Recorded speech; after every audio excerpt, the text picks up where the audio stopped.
passar uma dica para você nunca esquecer disso. Toda vez que você for se referir aos livros do Antigo Testamento, você coloca o masculino. Por quê? Porque são livros. Então, quando você for se referir a primeiro Samuel, a segundo Samuel, primeiro Reis, segundo Reis, você atribui o masculino, porque são livros. Já no Novo Testamento, você atribui ao feminino, porque são cartas, epístolas. Aí você pode dizer primeira a Coríntios, segunda a Coríntios, e por aí vai, tá certo? Pega essa dica. Bom, vamos começar? É, aqui o, o primeiro e o segundo livro de Crônicas, ele tem personagens chaves. E quem são eles? É Davi e Salomão, são os personagens chaves aí desse livro. E também a gente percebe que o autor deste livro, ele é um pouco desconhecido, porque o autor do livro de Crônicas, ele não fez como os demais autores dos outros livros. Por exemplo, Ezequiel, ele dá o nome dele no seu livro. Jeremias, por mais que Jeremias dita e Baruque escreve, o nome de Jeremias vai no livro. O profeta, os profetas, eles dão um nome no seu livro, porém, já com os livros de Reis, o livro de Crônicas, eles não colocam o nome. Então, a tradição judaica vai atribuir, eles vão estar atribuindo, então, a autoria do livro a Esdras, tá certo? E outra coisa também, não são 2 volumes. Hoje, a gente tem primeiro e segundo Crônicas, mas, na verdade, era um volume só. Primeiro e segundo Crônicas fazia parte de um só rolo, mas por causa da extensão do rolo, eles decidiram então fazer essa divisão. Então hoje a gente tem aí primeiro e segunda Crônicas, mas os dois fazem parte de um só volume, um só livro. Para quem que foi destinado aí o livro de Crônicas? Eles foram destinados para os judeus que saíram do cativeiro babilônico. Os judeus, eles saíram do cativeiro babilônico, então foi direcionado para eles. Prova disso, a data que foi escrito o livro, é que a gente percebe já no início de Crônicas, a gente vai falar um pouquinho mais para frente, do capítulo 1 até o 9, vai falar da genealogia, vai começar desde Adão e vai terminar desde aqueles que saíram do cativeiro babilônico. Então, esse livro foi escrito depois do cativeiro e ele foi destinado aos irmãos que saíram do cativeiro. Qual que é o tema do livro? O tema do livro é muito lindo, que é a esperança para o futuro. Por que é esperança para o futuro? Quando eles saíram do cativeiro, eles então decidem, o escritor deste livro decide causar uma certa esperança para o povo. Por quê? Se você perceber o livro de Crônica, é uma retrospectiva. Ele vai pegar dos reis que tiveram em Israel, vai falar do rei Davi, vai falar do rei Salomão, vai falar do templo, vai começar a contar a história de novo para o povo, vai começar a recontar essa história para causar uma esperança neles. E a esperança que eles queriam causar é essa. Olha, vocês lembram que no tempo do reinado de Davi era um reinado glorioso. No tempo do reinado de Salomão era um reinado glorioso. O templo era muito glorioso, só que vai vir um rei messiânico. E esse rei messiânico vai estar no meio do seu povo. Ele vai reinar junto com o seu povo e a glória do seu reino vai ser muito maior. O seu templo, porque o templo deles havia sido destruído, será muito maior. Então, a gente percebe que essa mensagem aí, esse livro de Crônicas, causava uma certa esperança para aí, para os irmãos que saíram do cativeiro babilônico, tá certo? Você que já leu primeiro Crônicas e segundo Crônicas, você vai perceber que tem algumas histórias que você já leu em Reis, em Samuel. Talvez você já fique até pensando, meu Deus, eu acabei de ler isso aqui agora, já tem aqui de novo. Então, como eu disse, esse livro é uma retrospectiva. Ele vai começar de novo a mensagem recontando a história para o povo para causar essa esperança. E tem gente que costuma pular. E o meu conselho para você é: não pule. Por mais que tenha histórias que você já leu em Reis, em Samuel, você vai ver histórias contadas por um lado diferente. Tem histórias ali que vão ser contadas que vai atribuir coisas que não tem nas outras histórias. Então, não vale a pena pular. Leia que você vai ser edificado, tá certo? Vamos lá. Do primeiro ao nono capítulo do primeiro livro de Crônicas, a gente vai ver as genealogias. E para a gente, talvez a gente chegue nas genealogias dos primeiros capítulos de Crônicas, talvez chegue a ser um pouco cansativo e a gente deixa, não vou ler esses, eu não vou estar lendo essa genealogia, mas para o povo da época, essa genealogia era algo que causava muita esperança. Por quê?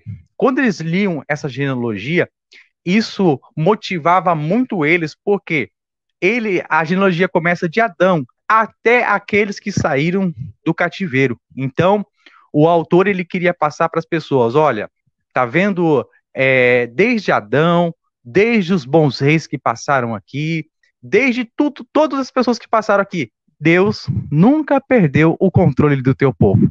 Deus sempre tem o controle do teu povo, e é assim que vocês saíram deste cativeiro, Deus ainda não perdeu o controle de vocês e Deus está cuidando da história de cada um de vocês. Agora, aqui no capítulo 8 e no verso 34, a gente vai ver o verdadeiro nome de Mefibosete. Guarda isso. O nome de Mefibosete, o nome verdadeiro dele, não era Mefibosete.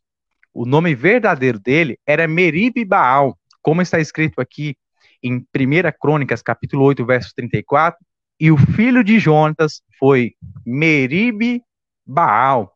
Pastor Leandro, o que significa Meribe Baal? Quando Jonatas vai dar o nome do seu filho de Meribe Baal significa aquele que tem contenda contra Baal, aquele que luta contra Baal. Quando Jonatas coloca esse nome ao seu filho, ele estava querendo dizer: o meu filho, ele vai lutar contra a idolatria.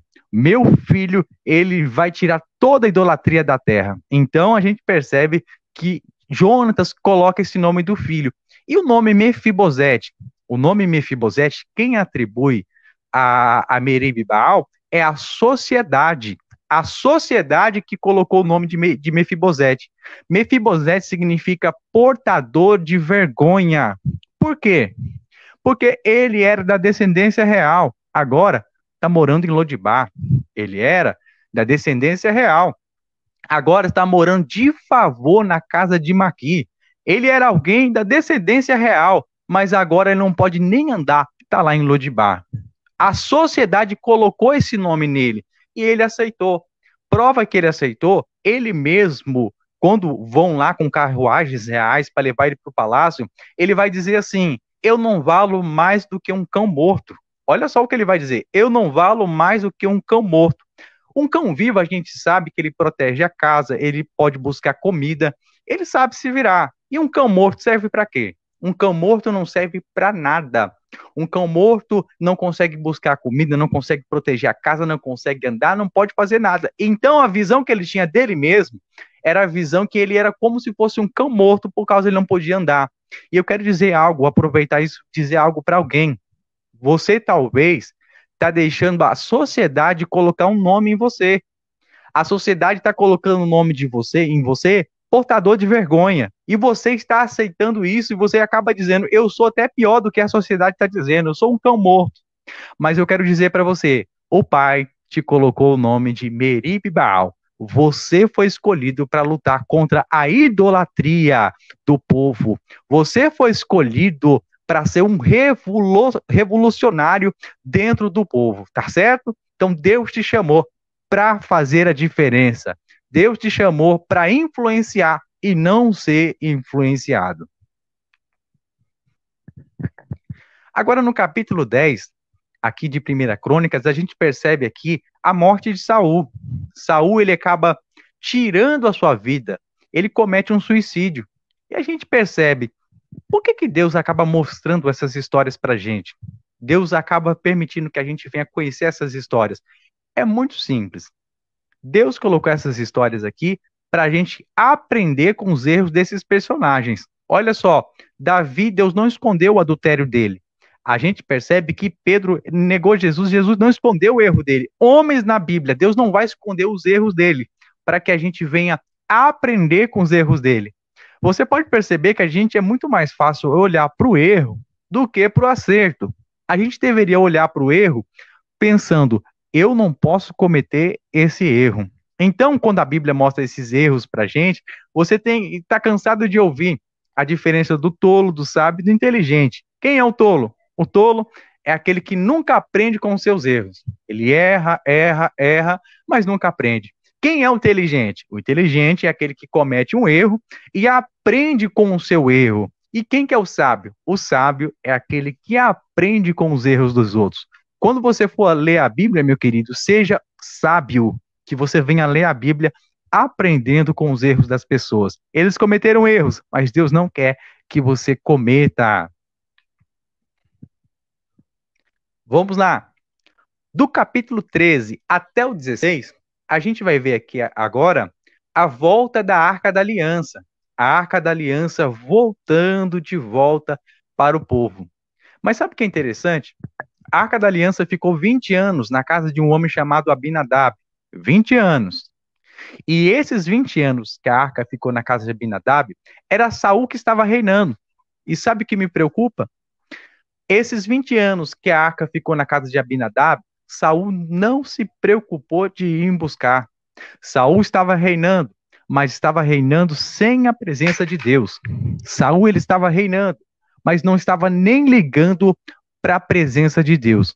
Aí agora, Davi, quando começa a reinar, no primeiro ano que Davi já está reinando, ele já vai buscar a Arca da Aliança. Ele já quer buscar. Então a gente vê aqui uma liderança que é exemplo. Uma liderança que não lidera sem a presença de Deus. Uma liderança que só lidera se a presença de Deus estiver junto com ele. E você que está aí acompanhando a gente, você é uma liderança exemplo? Ou você é igual Saul? Se não tiver a presença de Deus, amém. Se tiver, amém também. Se não liga, você tem que ligar para a presença de Deus. Porque hoje as pessoas querem movimento, as pessoas querem alguma coisa, um culto que dá cheio de gente, mas não quer saber da presença de Deus. O que eles querem é movimento. Mas o líder exemplo, ele quer a presença de Deus. Bom, agora do capítulo 23 ao 26, a gente vai ver aqui algumas ordenações para os levitas e sacerdotes. E mediante essas imagens que você está percebendo aí na tela, eu quero fazer uma pergunta para você. O que é levita? O que é ser levita? Eu coloquei a foto aí de dois levitas. Primeiro você está percebendo que ele está levitando mesmo. Ele levita, ele não tem nada segurando ele e ele está levitando. E o segundo, ele é intitulado levita porque canta. Qual dos dois é o levita? Eu acho que hoje a gente tem um conceito muito errado do que é ser levita. Vamos entender? As ordenações para os levitas, como é que era? O levita, ele não só cantava, ele cantava, mas ele não só cantava. O levita era como se fosse um obreiro. O levita, ele limpava, trabalhava na limpeza, ele trabalhava na manutenção do tabernáculo, ele desmontava o tabernáculo, montava o tabernáculo, ele estava ali pronto para trabalhar a qualquer momento no tabernáculo. Então ele estava disposto a trabalhar a qualquer momento no tabernáculo. Aí hoje a gente vai ver a pessoa que se intitula levita, o pastor vai chegar para ele, levita José das Quantas, vamos limpar o banheiro da igreja? Não, Deus me chamou para adorar. Levita José das Quantas, vamos lá trabalhar no templo? Não, Jesus me chamou, foi para louvar. Levita José das Quantas, vamos lá para você ajudar a lavar a igreja? Não, Jesus me chamou, foi para louvar. Então a gente percebe que essa pessoa nunca entendeu o que é levita. Ser levita é servir, servir o templo, servir a obra, estar sempre disposto para poder ajudar. Se o levita José das Quantas, ele se intitula levita e não gosta de ajudar pastor, não gosta de trabalhar nas atividades, com certeza ele não é levita e não entendeu o que é ser levita. Agora, do capítulo 28 até o 29, a gente vai perceber que agora a construção do templo, aqui vai estar dando detalhes de como fosse a construção do templo. Isso aqui é algo interessante porque Davi, ele disse, olha, ele sentiu algo no coração dele que ele queria fazer o templo. Ele queria construir o templo, mas Deus disse, não, as suas mãos estão cheias de sangue, você não vai construir, você vai ajudar. Quem vai construir é Salomão. Então, Davi, o que, que ele faz? Ele começa a juntar recursos para construir o templo. Ele vai juntando recursos para construir o templo. Olha que interessante isso. Deus não chamou Davi para fazer, mas Davi ajudou quem Deus chamou para fazer. Às vezes você não foi chamado para fazer, mas eu quero dizer, ajude quem foi. Talvez você não foi chamado para pastorear, mas ajude quem foi. Talvez você não foi chamado para liderar, mas ajude quem foi. Talvez você não foi chamado para estar na frente de alguma coisa, mas ajude quem foi. Hoje o que tem de gente dizendo, se eu não fui chamado para fazer, eu também não ajudo. Se eu não fui chamado para fazer, eu não coloco a mão. Então a gente percebe que essa pessoa nunca entendeu o que é servir. Se a gente não foi chamado para fazer, a gente tem que se dispor em ajudar aquele que foi chamado para fazer. Tá certo? E agora a gente vai ver aqui no capítulo 29, Salomão, ele é ungido a rei. Só que o interessante é que Salomão era o filho mais novo. Se a gente olhar pela lógica, os outros irmãos de Salomão que era para ser rei no lugar dele. Só que a gente percebe que os outros irmãos eles acabam perdendo esse direito de ser rei. Eu vou dar alguns detalhes. Por exemplo, Aminon. Aminon se deitou com a própria irmã. Absalão vai lá e mata o próprio irmão, deita com as mulheres do pai, dá um golpe de estado nele.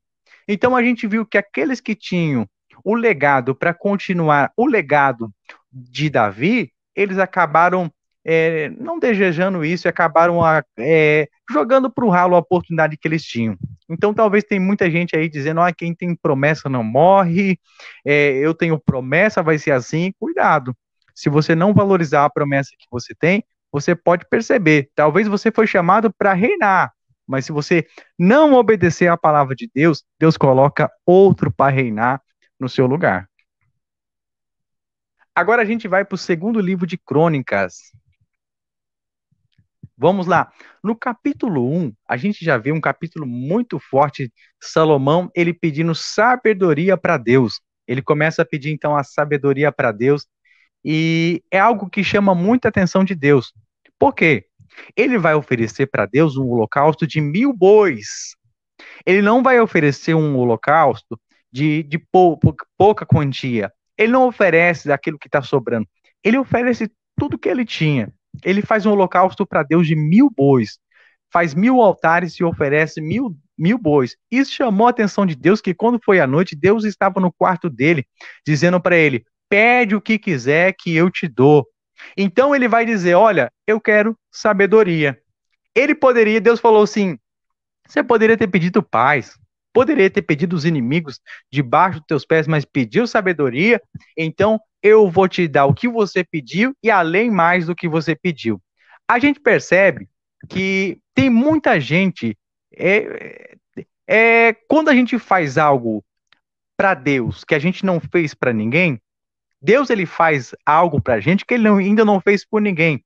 O segredo é a nossa entrega a Deus. Se você quer chegar aonde todo mundo está chegando, é simples, faz o que todo mundo está fazendo. Mas se você quer chegar aonde poucos estão chegando, faz o que poucos fizeram. Então o segredo está aqui. Entrega e renúncia a Deus. Quanto mais a gente se entrega, mais Deus ele faz por nós. Agora a gente vai ver aqui alguns perigos que cercavam o reinado de Salomão. Salomão era cercado por alguns perigos: dinheiro, fama, mulheres e principalmente elogios. Charles Spurgeon vai dizer que elogios têm matado mais do que guerras. Então, a gente percebe que elogios é algo que tem matado muito e as pessoas têm que tomar muito cuidado com isso. Um dia o diabo, ele dá uma escada para a pessoa e vai dizer: olha, você prega melhor que o teu pastor, hein? Deveria estar no lugar dele. A pessoa começa a subir. O diabo diz: olha, você canta bem, hein? Deveria estar no lugar da sua regente. A pessoa começa a subir. Olha, você lidera bem, hein? Se você não tivesse no evento, nada ia acontecer. A pessoa começa a dizer a verdade, começa a subir. Só que quando ela está lá em cima, o diabo passa uma rasteira nessa escada, a pessoa cai e não se levanta mais. Aprenda uma coisa, meu querido. O diabo primeiro te levanta para depois te abater. Deus não. Deus primeiro te abate para verdadeiramente te levantar. O segredo é esse, é a gente estar conectado com Deus. Em nome de Jesus Cristo, não deixa que a avareza, a vanglória, elogios venham tomar conta do seu coração. O crente, ele sempre tem que estar preparado com a couraça da justiça. Pastor, o que é a couraça? A couraça é a parte que protegia o peito, o coração do soldado. Então, o soldado que está protegido com a couraça da justiça, ele não vai deixar que coisas entrem no seu coração. A avareza não entra no coração de quem está protegido pela couraça da justiça. A fama não entra no coração de quem está protegido pela couraça da justiça. Elogios não entram no coração de quem está protegido pela couraça da justiça. Então, meu querido, seja revestido pela couraça da justiça. Se você quer chegar em lugares extraordinários, seja humilde. Carregue aí a couraça da justiça. Agora a gente vai ver do capítulo 2 até o 8 a dedicação ao templo. E a gente vai perceber aqui um zelo extremo de Salomão com o templo. Ele começa a zelar pelo templo. E eu quero fazer uma pergunta para você que está acompanhando aí. Você é zeloso com o templo? Você é zeloso com a obra de Deus? Tem gente que não está nem aí. Se chamar ele para lavar a igreja, ele corre. Se chamar ele para fazer alguma atividade que for servir o templo, ele corre. Então, meu querido, a gente tem que ser zeloso com o templo. O templo, quatro paredes, sim. Ajudar aquela obra. Porque a gente não está nem preocupado com as pessoas que vão ali cultuar.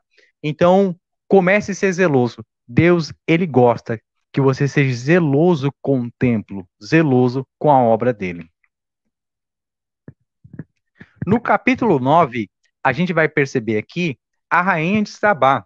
Interessante que essa mulher, ela viajou 200 quilômetros só para ouvir as palavras de Deus através da vida de Salomão. E 200 quilômetros é muita coisa. 200 quilômetros é da minha cidade de Leme até São Paulo. E de carro é 3 horas e meia, mas naquele tempo não tinha carro. Com certeza ela levou dias, talvez até semanas, para fazer essa viagem só para ouvir a palavra de Deus. E sabe qual é o que é o mal de muita gente? Tem pessoas que moram do lado da igreja, na rua da igreja, no bairro da igreja e começam a colocar tanta dificuldade para ir para a igreja. Ah, eu não vou na igreja, não sei o quê. Começa a colocar desculpa. E a gente vê essa mulher, olha só o tanto que ela andou só para ouvir a palavra de Deus. Então, meu querido, não começa a colocar impedimentos para ir para a igreja. Se esforce, faça como essa mulher. Essa mulher era amante da palavra de Deus. No capítulo 10, agora a gente vai ver Roboão.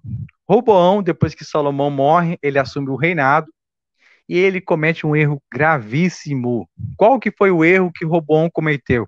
O erro que Roboão cometeu foi ele desprezou o conselho dos idosos. Ele foi lá e começou a ouvir o conselho dos seus amigos de infância. Então, ele foi rejeitado pelo povo para reinar. Esse é o mal de muita gente, acaba desprezando o conselho dos idosos. A Bíblia vai dizer que a força está com o jovem e a sabedoria está com o idoso. Em Neemias a gente vai ver algo esplêndido. Em Neemias a gente vai perceber que quando Neemias vai para edificar os templos, ele vai primeiro pedir conselho para os anciões. Ele vai pedir o conselho primeiro para os sábios, para os idosos. E depois ele vai pedir para que os jovens viessem a estar levantando as muralhas. Você percebeu como que essa união é poderosa? A igreja que une com a sabedoria dos idosos e com a força dos jovens, é uma igreja que produz muito para a glória de Deus. Então faça isso, querido.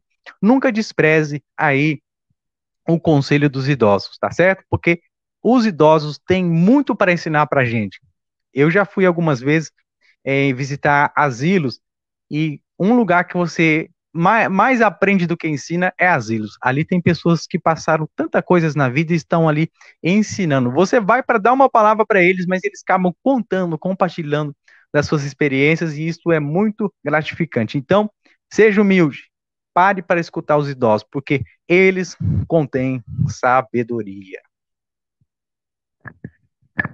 Do verso 13, do capítulo 13 até o 36 do segundo livro de Crônicas, a gente vai perceber reis que passaram. Ali vai começar a contar de reis de Judá. E o escritor vai começar a falar de bons reis que passaram ali. Você lembra que o motivo desse livro era causar esperança na vida do povo?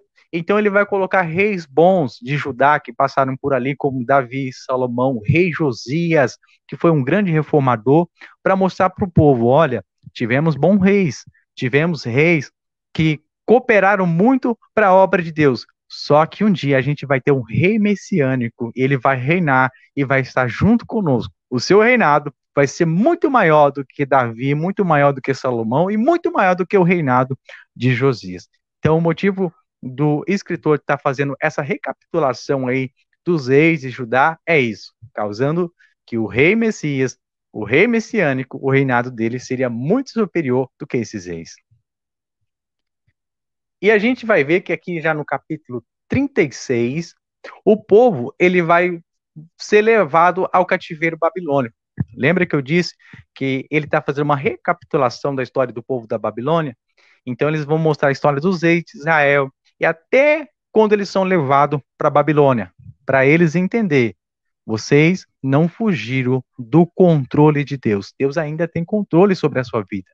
As mãos de Deus ainda está sobre este povo. Deus tem cuidado desse povo. E você que está aí ouvindo conosco, compartilhando conosco aí, Deus também não perdeu o controle da tua vida. Sabe o que é lindo? Mateus capítulo 14, a gente vai perceber Jesus, ele está com um pão nas mãos. Só que o próprio Jesus, ele parte este pão. Depois que ele parte esse pão, ele dá para os discípulos darem para as pessoas e multiplicar aqueles pães. Sabe que eu entendo uma coisa? A gente percebe um pão que está na mão de Jesus, mas está quebrado. Só que a gente percebe, talvez tenha alguém me ouvindo aí, você está igual esse pão nas mãos de Jesus. Está nas mãos de Jesus, mas está quebrado. Está nas mãos de Jesus, mas só Deus sabe como está o seu coração. E eu quero dizer, meu querido, você está nas mãos de Jesus, pode estar quebrado, mas está nas mãos dele. E se você está nas mãos dele, é porque ele tem todo o controle sobre a tua vida, tá certo? E a gente vai ver aqui, no capítulo 36, o povo, ele é levado a cativeiro. A Babilônia faz 3 levas. A primeira leva que a Babilônia vem para levar o povo, ela leva os mais sábios, as pessoas do reino, para estarem ali ensinando e ensinando uma nova cultura para eles, para que eles venham trabalhar no palácio. A segunda leva, uns anos mais tarde, eles vêm e começam a levar 10 mil judeus para trabalhar no serviço pesado. Entre eles estava Ezequiel. E depois a gente percebe que a terceira leva, ele leva o restante do povo que sobrou e ainda destrói o templo. Tá certo? Pronto, a gente já terminou aí os 2 livros. Agora eu vou passar para vocês algumas curiosidades desses 2 livros, tá certo? Primeira curiosidade, a gente percebe 3 reis, e esses 3 reis reinaram por 40 anos, que foi Saul, Davi e Salomão. Os 3 reis reinou 40 anos cada um. Só que a gente percebe que o reinado de Saul começou bem, terminou mal. A gente percebe que o reinado de Salomão começou bem, também terminou mal. Davi já foi um rei segundo o coração de Deus, um rei exemplo para o povo. E a gente também percebe que em 1 Crônicas, capítulo 1 e o verso 25, a gente encontra o versículo mais curto do Antigo Testamento, com apenas 3 palavras. Eber, Peleg e Reu. A gente vê aí o versículo mais curto aí do Antigo Testamento, tá certo? De acordo com 1 Crônicas, capítulo 6, verso 31, o rei Davi pode ter iniciado o primeiro coro e a primeira orquestra de Jerusalém, levando o povo a louvar no templo. Se você ler a história, a gente vai perceber que é a primeira vez que aparece uma orquestra, Davi, um coro cantando e louvando a Deus. Então pode ser que aí seja a primeira orquestra realizada na Bíblia. Aparentemente, no Velho Testamento, o tempo certo para sair para a guerra era na primavera. Eu deixei o texto aí, em 1 Crônicas, capítulo 20, verso 1, olha só o comecinho do versículo. Na primavera seguinte, na época que os reis saem à guerra. Então, era um costume dos reis saírem à guerra na primavera, porque na primavera eles já colheram os seus frutos, as suas lavouras, então eles estavam mais livres para poder ir para a guerra guerrear. 1 Crônicas, capítulo 21, e verso 1, é uma das poucas passagens bíblicas que vai mencionar Satanás. Ali ele é mencionado, poucas passagens bíblicas acabam mencionando, e a gente vai ver menção de Satanás aí no capítulo 21 e o verso 1. Talvez fosse estranho o pastor começar a cantar. Hoje talvez é meio estranho. Imagine se o pastor começar pregando, e do nada ele para e começa a cantar. Em Crônicas 25, verso 1, a gente vai perceber, eles começavam a cantar e do nada eles começavam a profetizar, ou o inverso, eles começavam a dar uma palavra e depois cantar. Então, é algo muito interessante aí que eles estavam cantando e profetizando, ou pregando e depois eles começam a louvar, algo muito interessante aí. Sabe por que o rei Asa, ele estando enfermo, morreu? Em 2 Crônicas, capítulo 16, verso 12, vai dizer que na sua enfermidade ele não recorreu ao Senhor, ele confiou nos médicos. Aqui a gente percebe dois extremos. Ele não recorreu primeiro ao Senhor. Ele foi para os médicos, ele procurou este recurso, isso causou a morte dele. Mas a gente vê um outro extremo. Às vezes Deus não quer curar. Às vezes não é vontade de Deus curar e depois a gente deve recorrer aos médicos.